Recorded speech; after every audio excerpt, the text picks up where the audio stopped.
I don't like the driving part for me, like sim racing in real. Yeah. For me, it's exactly the same. When I sit in the car and I'm focused, it's 100%. The feeling is very. I found the same, but that was all you, man. I did nothing there. I was just the name on the team, you know. I feel like sim racing, you need a lot of practice. Like if you don't drive a lot, you're also very slow. I find, but because there's all this fine tuning as well of braking a bit later, 5 minutes earlier. You know, like it's very. How's life? Still racing? Yeah. I was last weekend was in Barcelona doing some LMP3. Okay. But it was the first thing in 2 years. Mm-hmm. So taking opportunities wherever I can, but. LMP3, so that's the first time you've driven like a prototype then, right? Second time. Okay. Did the LMP3 like 2 years ago at Hockenheim already. Okay. Great car. Nice. But also kind of, you have a lot of respect for it. Like in a GT car, you feel like right at home. It's like a and it's a lot more comfortable to drive because you have the dampers moving and the curbs, you can smash over them, whereas like an crazy. LMP3. First time LMP3, I was like, always try to in the corner like wiggle with the GT3 car to feel the grip. Yeah. If you do it LMP3, you do like 6 like. Yeah, because it's so direct on the steering wheel as well. I found that in the prototype as well. Also like the curb riding, we were in Imola last weekend for WEC and over the curbs. Like also you have the headrest and if you go over the curbs, your head's doing this the whole time. But the LMDH looks not as stiff, I feel like. It's, compared to the Class 1, it's actually a bit softer, I find. But in general, it's also very heavy. So in low speed, you don't have a lot of grip. You lock the front tires without ABS. How heavy is it actually? I think it's as heavy as a GT3 car in the end. Oh, okay, actually. So yeah, I think it's 1,200 or something. Oh, that's not bad. So yeah. But yeah, it went pretty well actually, but better than Qatar. I can tell we were like P&OA and in the end we were P6 in WEC. Because the LMP3 is really stiff. Yeah? Like you cannot take any curb or anything. Okay. It's like difficult, but still a lot of fun to drive. That's good. But like after 2 years of not driving any race car. Yeah, it takes a while to get back into it again, right? Why am I doing this? Why am I driving a real car? I've lost my talent overnight. I don't enjoy this at all. Because I was down the leaderboard. I only enjoy it when I'm fast and like competitive. Yeah, of course, but that's normal in motorsport, right? And then the next day, it was already fine again. Then lap times were pretty good. It comes back very quickly. I found it's like 2 or 3 laps in the end, and then you, maybe a bit more than that. Yeah. No, the biggest thing in the LMP3 is the respect of, if you go faster through the corner, it works better because of the downforce. That's the thing, like also convincing your mind to like say, the car can do it, it's just about me not lifting, you know? Very tough. But that's the hard part, to kind of convince yourself to say, I have to go quicker because I have more downforce in the end. And it was Barcelona, it had a lot of those corners. Oh yeah, like turn 3 is a fast ride. The faster you went, you were like, okay, if I go faster, I fly off the corner. But the faster you went, the more downforce it just sticks more and it feels like it's pressing you down more. It was way easier, Yeah. Crazy. It was a lot of fun. Barcelona is a cool track though. High dig though. First time there, Okay. Yeah, very technical track. But you know what I noticed? I don't like the driving part for me, like sim racing in real. Yeah. For me, it's exactly the same. When I sit in the car and I'm focused, it's 100%. The feeling is very. I found the same. Like mostly with iRacing, if I go to Assetto Corsa, I have to think a lot more on how to be fast. Yeah. But I feel with iRacing, it's a lot more natural. You know, I don't have to think about, okay, I have to brake like this, not overslip the front. You know. The only thing that iRacing is like the tires are a little bit too heavy. Like one slip and it's over. Yeah. But like also if you have a slide, you just spin on iRacing. Whereas in Assetto, you can slide it a bit more. You can catch it and whatever. But like the car dynamics are very nice. Yeah. And that's what like comforts you in like jumping from the real car into iRacing. It's like the car dynamics are really Do you good. think it's coming closer to the real car at some point, or if they are they developing the tire model on iRacing if they fix the tires, then it's pretty good. Yeah. But they don't have an LMP3 on iRacing, right? They do. Yeah. They got it now. Yeah. That shows you how long ago I've driven iRacing. I think it must have been like a year ago since the last time I drove. I think because the thing is, I moved to Munich now as well, so I don't have a simulator at home. Ah, nice. But I want to get a Fanatec rig and everything. Yeah.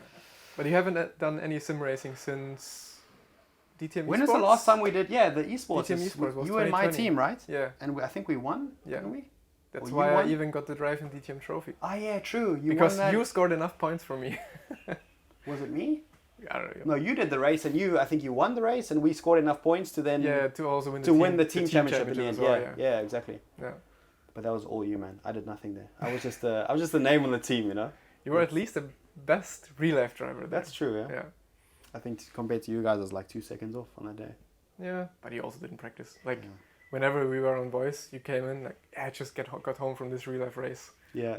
I did 10 minutes of practice and you do the race. Yeah, exactly. It's not ideal, no. Yeah. I feel like sim racing, you need a lot of practice. Like if you don't drive a lot, you're also very slow, I find. But because there's all this fine tuning as well of braking a bit later, 5 minutes earlier. You know, like it's very. But it's not necessarily that. It's because everyone else of the competition does so much practice, so you have to do so much practice. Exactly. If like in real life, you don't have that much practice. If I jump in, the gap that's true as well. That's a good point. That's a good point. But if you drive this every day for multiple hours, then the gap would be as big. That's a good point. Because you can like really. It's unlimited testing, right? So you can do as many hours as you want, and the more you do, the better you get. And you don't have those offs like you had in turn 2 today in practice. Ah, you saw it? Yeah, man. We were in the hotel, like in the window. The thing is, I grabbed the gravel on the inside of turn 1, and then for some reason the ABS kicked in. Well, not for some reason. I mean, on the grass, it's not meant to work.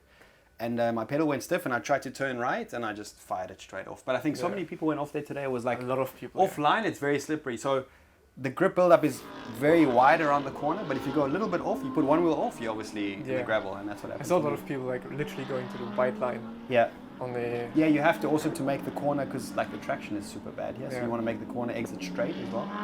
And for that, you need to go to the edge and come back. So. I've unfortunately never driven Oschersleben in real life because it looks like a very. I heard they have it on iRacing now, right? Yeah. Yeah. Very good. Okay. And like turn 1, like even on race room or wherever. Is it the fast? Oh, you can choose obviously. Yeah, the fast one. Yeah. It's so difficult. Okay. Is it difficult in real life? But I mean, so many people go off there as well. I would say it's probably one of the most difficult tracks because there's so many corners. There's not really time to rest on. Like Red Bull Ring, we have straight, hip, and straight. You know.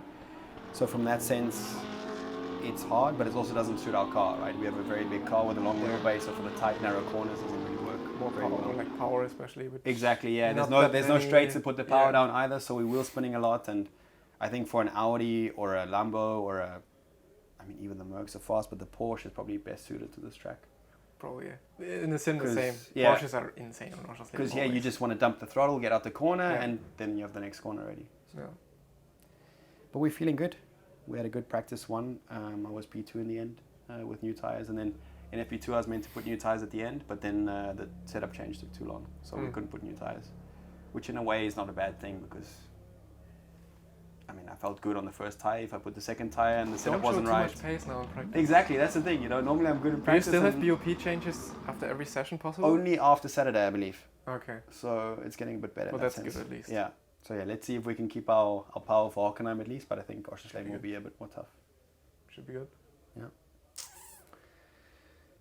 I don't know. Like he's probably the best guy to answer that, right? Like, did it take you a while to get up to speed in a real car, or was it like?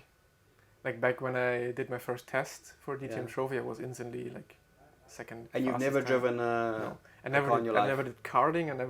I did ADAC slalom. Like with Opel Corsa. Yeah, I know this. Yeah, but this is completely different to anything else on GT4, right? Yeah. So no, like you instantly get to grips, like pretty much. Instantly. I think it's just a feeling of car dynamics, right? It's knowing what the car needs, knowing that you at a certain point you're overslipping the front, you have to turn back. A lot of people think the more you turn, the more the car rotates. Yeah. Whereas these things is like you learn on iRacing, you know. A lot of people have this in the back of my mind. I can crash, or I can crash the car, or something can get damaged. Yeah, and then they have the fear of not pushing on. Yeah. Then you cannot push. Yeah. I never had that. Luckily. Okay. I was just in the car and I'm just gonna have fun like in the sim. And that's the thing. I feel like for normal driving, for me at least, I never see the consequences of crashing the car. Or, I mean, obviously, luckily we don't have to pay for the damage, right? That's the most important thing. But I never see the consequences of crashing a car or, you know, putting in the wall, because if you think like that, you're automatically slower. It's like the MotoGP riders. They fall, they get on the bike again, and they go. Yeah. And I think if you have that fear in your mind, you automatically brake earlier, you take speed out, you know, it just doesn't work. Yeah. So I think that's the biggest difference.